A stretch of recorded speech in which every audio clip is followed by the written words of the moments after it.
Detik-detik Satpam selamatkan seorang kakek nyaris tertabrak kereta api.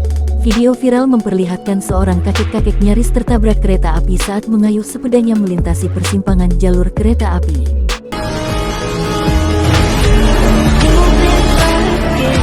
Satpam yang bertugas di palang pintu perlintasan pun langsung sigap bergerak menyelamatkan kakek tersebut. Beruntungnya, Satpam itu berhasil meraih tubuh kakek keluar dari jalur kereta. Kakek pun selamat dari maut.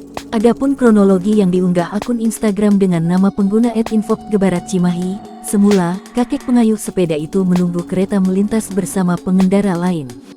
Palang pintu rel dalam keadaan tertutup. Terlihat juga Satpam berada di dekat pintu perlintasan. Tidak lama setelah itu, kereta api melintas di jalur tersebut. Sesaat kemudian disusul kereta api dari arah yang berlawanan. Pada saat itulah pria paruh baya juga ikut melintas bersamaan dengan kereta. Sebelum transportasi umum itu melintas, Satpam yang berjaga sudah berusaha menghentikan aksi si kakek, namun tidak diindahkan. Kakek nekat nyelonong.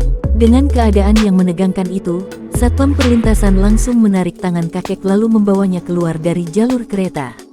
Di akhir video, wajah Satpam tampak begitu kesal lantaran menghadapi situasi yang bikin jantung berdebar akibat aksi nekat kakek pengayuh sepeda.